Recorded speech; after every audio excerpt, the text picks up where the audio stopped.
Tonight, clearing up the Thanksgiving confusion.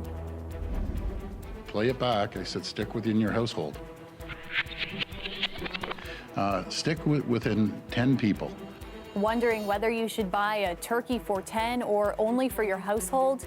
We try to clarify how to celebrate safely. Plus, these are people who work hard and then they're exposed at essential businesses that often don't require PPE or masks.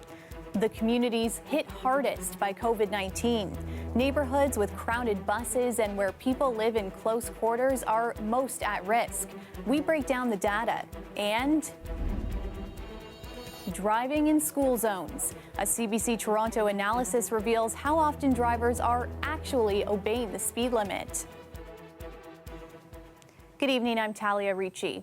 The province recorded 548 new COVID-19 cases today. Ontario's 7-day average of new daily cases is now over 600.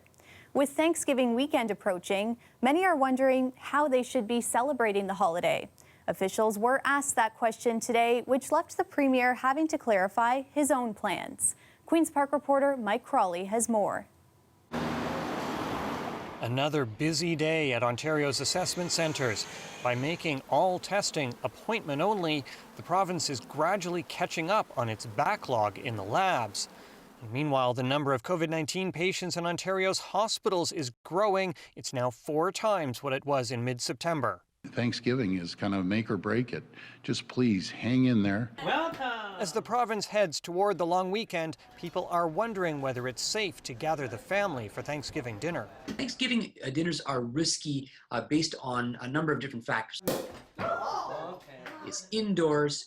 You are in close contact with people for a prolonged period of time. And we also see the dinner table, interestingly, is a higher risk of transmission because people are together and they're talking and they don't wear masks, of course, because you're eating. The Premier mentions his own Thanksgiving plans. I told Carla, I said, you know, and she knows, we have no more than 10, and simple as that. Since the Premier's family members don't all live under his roof, that doesn't quite mesh with the guidance from the province's top doctors. For Thanksgiving, we are recommending that you limit it this year to your household. Ford is then asked to clarify. So if you play it back, I said stick within your household. Your household, that's what I said. So let's play it back. Stick within 10 people. You know what we're asking. Try to stay within the family. Asked a third time about his plans for Thanksgiving, Ford says he has to check with home. But I'll find out the arrangements. All I know is not going to be more than 10. It'll be within our household, and that's what I've been telling everyone. The official advice from the province, keep your Thanksgiving dinner to just your household. But if you live alone, it is okay to join another family for the holiday gathering. It's all to reduce the chances that Thanksgiving weekend makes Ontario's second wave of COVID-19 bigger than it already is. Mike Crawley, CBC News, Toronto. New data shows some areas of the city are still more affected by COVID-19 than others. The data obtained by the Toronto Star shows some Toronto neighborhoods have test positivity rates above 10%. It's a figure that has health officials from even the federal government worried. As Lorenda Redekop tells us, the areas of concern are primarily in the city's northwest. In the last week, personally, I've seen many very sick COVID patients. A few of them had to go to critical care. This Toronto doctor also works with the group Masks for Canada. He first sounded the alarm yesterday on social media with information leaked to his group. It confirmed what we were thinking, that the amount of COVID in the community is getting out of control. These are people who work hard and then they're exposed at essential businesses that often don't require PPE or masks. And then they bring it home to crowded apartment buildings where they'll infect extended families. Today, more stats came out. According to data obtained by the Toronto Star, not verified by CBC, 4 neighborhoods have test positivity rates over 10%. 3 are in the northwest: Finch and Weston, Jane and Shepherd, and Keele and Lawrence. The other is northeast of Yonge and Eglinton. When there's a positivity rate in terms of the test done over 10%, that's very worrisome because that indicates there's probably a high degree of community transmission and lots of, quote, unlinked cases. Folks are right to be alarmed and concerned and frankly afraid, when they read numbers like that. They're neighborhoods where people often take crowded buses, live in close quarters. He wants more support from the government. They need to tell folks what the plan is for the communities that are being most impacted. Today, the government responded they wouldn't confirm those numbers. We have to focus on, we go out there, we put the mobile testing units up, we get more advertising within those communities. Toronto Public Health recently put a hold on most contact tracing, apart from congregate settings, saying it can't keep up. Ontario health officials wonder if it should be added in those communities. We have to determine where these people are getting their infections, and also in terms of offering voluntary isolation facilities for cases if they feel that they are in a household where they cannot properly self-isolate. This doctor wants tougher rules for workplaces. Eliminate the break room. A lot of outbreaks are happening in the lunchroom or the break room where people take off their masks. Have people eat outside if that's possible, or in their cars if that's possible. As many health workers are calling for, he also wants bars and restaurants closed in hard-hit communities. Lorenda Redekop, CBC News, Toronto. A man who has been a vocal critic of masks during the pandemic is facing charges tonight. Police allege Chris Sakosha, who also goes by the name Chris Sky, breached the Federal Quarantine Act. They say Sky and his wife, Jennifer Sakosha, both traveled out of the country and flew back to Pearson Airport on September 20th. They were then ordered to quarantine for 14 days. However, less than a week later, police say Sky was spotted in the Yonge Dundas area. Then on October 3rd, the pair is alleged to have participated in a large anti-mask rally at Yonge Dundas Square. The two are now charged with failure to comply with an order under the Quarantine Act. Mason Road Junior Public School reopened today after a COVID-19 outbreak closed it down last week. But of about 170 students registered to be in class, only 56 showed up. The rest of the kids are at home. Because they've been off for 6 days, there was learning happening on Google Classroom. So there's still assignments on Google Classroom. There's still work for the kids on Google Classroom. Toronto Public Health ordered the school to temporarily close last Monday. One student and 3 staff members had tested positive for the virus. It marked the first closure of a school since they reopened last month. Right now, about half of the school's population is registered to learn online, but officials say about 70 more have signed up to switch to online classrooms. That change will take effect next Tuesday. Staffing and classroom changes are expected at some TDSB elementary schools. A number of teachers are being moved from an in-person classroom to teach virtually to meet the demand. As Dahlia Ashry reports, some parents say it's another adjustment that could have a negative impact on their kids. A last-minute classroom shuffle has parents like Bronwyn Alsop frustrated and concerned for her child's education. The board personally has had poor planning in this, and they think they can just throw around things and pretend they're being all nice and kind to parents and giving them lots of choices, but those choices aren't able to be fulfilled on their end properly, and they need to take that into account. On top of an already stressful start to school, Alsop wonders how she will explain this situation to her daughter. How are we going to explain this to our kids? How are they going to understand why they suddenly don't have their teacher? They're with different kids in the class all of a sudden. Also, from a medical perspective, how am I going to feel comfortable now that my kids are in a brand new cohort? TDSB spokesperson Ryan Bird says he understands that it's a challenge for parents and students, but the board needs resources for both online and in-class learning. It is really about making sure that we support all students, not just those in person, but we know that we have students that are missing a teacher right now in virtual, and we have to make sure that we're supporting all of our students, both in person and virtually. But we do know that there will be class size increases as a result of this. So for example, if you have a class that should have about 24 students in it, but it has 9 right now, we cannot maintain that size of class. We just don't have the funding for it. While the TDSB says the changes will take effect next week, Alsop fears what the next few weeks have in store. It just doesn't make any sense for safety and for the mental health of the children or the teacher. This is not acceptable. Dahlia Ashry, CBC News, Toronto. The union that represents healthcare workers at Michael Garron Hospital held an anti-racism protest today after a series of racist incidents at the construction site there, including the discovery of 2 nooses last week and a racial slur written on one of the porta potties. It's scary.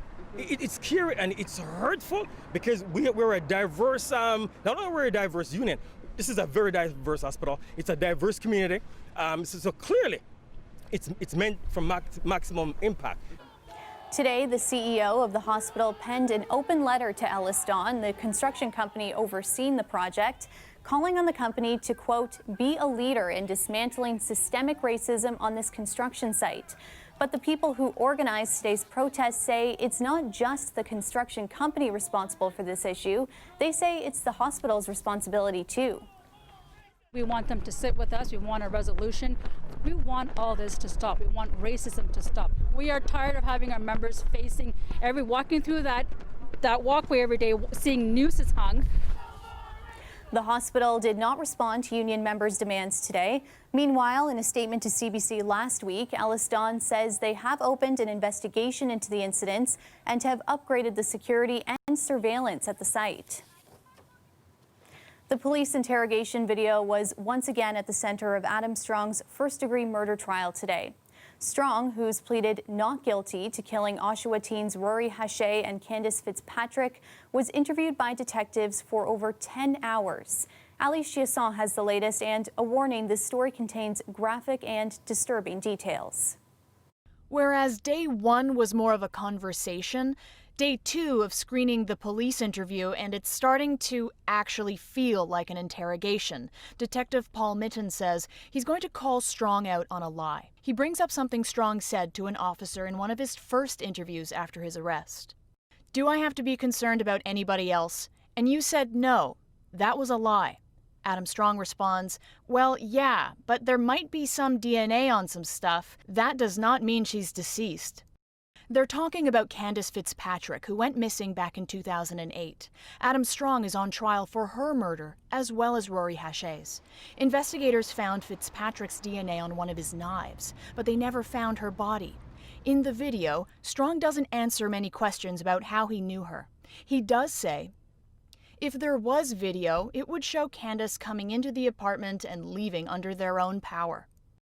He said that for both Candace Fitzpatrick and Rory Hache, that whenever either young woman was at his apartment, they left alive. The court hasn't heard why the 2 women would visit Strong's apartment. At another point, Strong says he's holding information back from the detective to use down the line for prison perks like internet access. Strong says he believes they only have him on an indignity to a dead body charge and not murder, which is the difference of 5 years in prison versus 25 to life. After lunch, court reconvenes, but before the Crown presses play on the interrogation video again, Adam Strong stands up in the prisoner's box and says that video has been edited. Candace Fitzpatrick's dad then stands up from his seat and tells him to shut up, and the court is in a brief recess again. Later in the video, Strong is shown pictures of Rory's remains, both the torso and what the plumbers found in his pipes, and Strong seemed unbothered. Rory's mother witnessing that. You dissected her, scattered her around, and made it almost impossible for the detectives to bring home to us. If he wants to give me condolence, he could go stick his head in the toilet and flush. We'll hear the rest of Strong's interrogation tomorrow. Ali Chiasson, CBC News, Oshawa. A case involving the estate of Barry and Honey Sherman is being heard at the Supreme Court. The Toronto billionaire couple was murdered in their home almost 3 years ago. There are still no arrests. The court is being asked to unseal details of their wills, documents which are normally made public. The Toronto Star and other media outlets are challenging a court order sealing the wills.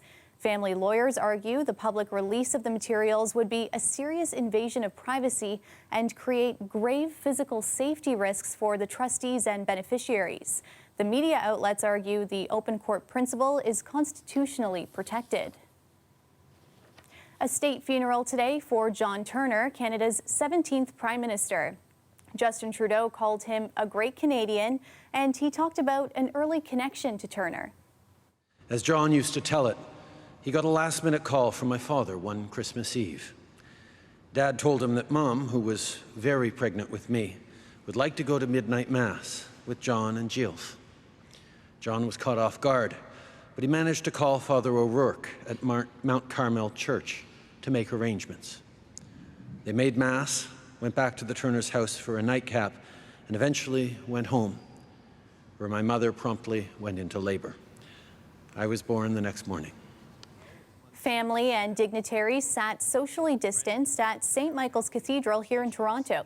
Turner was remembered as a, quote, wonderful friend and a man of integrity, civility, and practicality. He led Canada for just 79 days in 1984, but he was a long-time government minister. John Turner was 91 when he died last month. These speed signs all over Toronto are supposed to make drivers slow down in school zones, but they don't always work. I'm Lauren Pelly, and coming up, we'll tell you how many Toronto drivers have a need for speed. Well, we do have some wet conditions moving in overnight tonight. Not just that, I'm meteorologist Colette Kennedy, but I also have some winds to tell you about. That's all coming up after the break.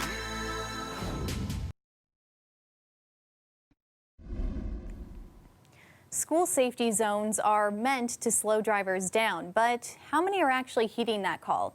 A CBC Toronto analysis shows drivers went over the posted speed limits near schools more than 20% of the time in recent years. And as Lauren Pelly reports, on some roads, up to 85% of cars were caught speeding. Kids across the city went back to school last month, and plenty of drivers are speeding through those school zones. These speed signs have tracked millions of drivers since 2018. We analyzed that data and found drivers are going past the posted speed limit more than 20% of the time. In some areas, it's even worse than that.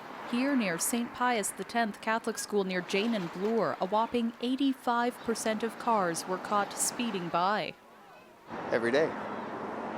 Every single day. Neighbors like Rick Armstrong have noticed the problem for years. Can you imagine speeding up this street at 3:30, 4 o'clock? Every kid's coming down. That spot near Bloor West Village had the most fast drivers, but other speed signs across the city also caught close to 70% or more of cars speeding in school zones from Scarborough to Etobicoke. Well, I'm shocked. Mayor John Tory hopes speeding tickets first doled out by photo radar over the summer will be a deterrent. You have to give it time to take effect and give it time for people to get the message. But many road safety advocates say handing out tickets isn't always a solution. It's the actual design of roads that needs to change. We know that vehicle speed is a function of the design of a road and has got very little to do with the actual posted speed limits. Advocates have long recommended narrowing streets to encourage drivers to slow down, with barriers like concrete bump outs or protected bike lanes. But while the city has made those changes in some areas, dozens of streets still feature cars going well above the speed limits, even right by schools. Lauren Pelly, CBC News, Toronto. Partly cloudy tonight with a few showers on the way after another lovely fall day. Meteorologist Colette Kennedy joins us now. Colette, guessing this nice weather won't last the whole week? Thanks, Talia. Well, just a beautiful day today. And you know, things are looking okay for tomorrow, but we had some breezy conditions today. Tomorrow, we're talking windy conditions. And because of that, we do have some weather statements that I do want to walk you through. Now, kind of some bits and bobs. You have to look on the map. I'll point them out to you. Basically in the lee of some of the lakes around Georgia Bay and towards Lake Huron as well. And then the North Shore, eastern sections of Lake Erie. And it's a little hard to see, but over here towards Picton, Sandbanks region too. And these are areas where we're talking about the winds that are going to be seeing some of these gusts up to about 80 kilometers an hour. In general, we'll be looking at a northwesterly wind, but until it changes to the northwest over here towards the Kingston region or closer towards Kingston, it's going to be a southwesterly flow earlier in the day, and then eventually you'll see those winds changing around towards the northwest as well. But just know that all of southern and eastern Ontario, it will be a blustery day, and we're going to add some precipitation into that as well. That's going to be moving in overnight tonight. I'll get to that in just a moment, but why don't we recap some of the lovely conditions that we had earlier today, talking about some of the temperatures. Toronto up to unofficially 19 degrees, Windsor 20 degrees, a lot of sunshine there. Other areas, it was kind of a mix of sun and cloud in terms of some of the temperatures you saw in the sky conditions that you were receiving, but really a nice Tuesday. What happens though, as we're headed towards Wednesday and the system is approaching, we see the rain showers developing for the GTA overnight tonight. So they're still coming. It's going to be after midnight, so we got a little ways to go, seeing those pushing into the GTA through the overnight.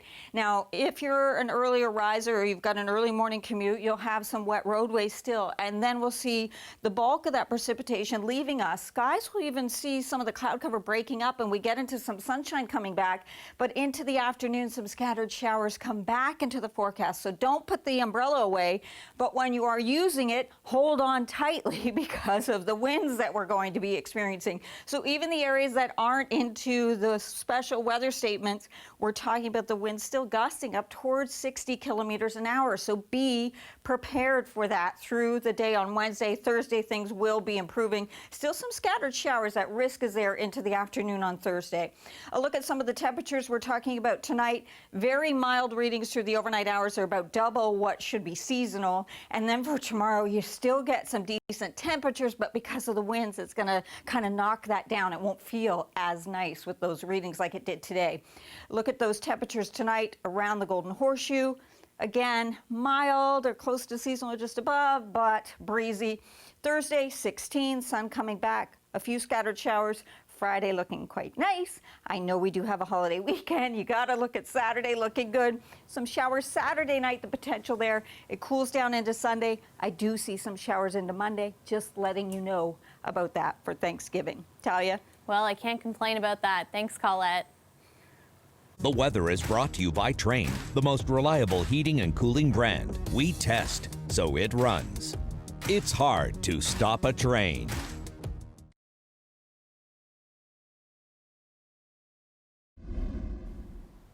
A new art installation called Dreaming was revealed today in the downtown core. The $2 million installation is 3 stories high, and you can find it at the Richmond Adelaide Centre in the Financial District. Dreaming is by internationally celebrated artist Jama Plenza, known for large-scale public art installations in cities like Chicago, New York, Singapore, and Tokyo. The installation weighs in at 2.5 tons and is made from white marble and resin. And that's our show for you tonight. Thanks for watching. Dwight Drummond has your next local newscast tomorrow at 6. Good night.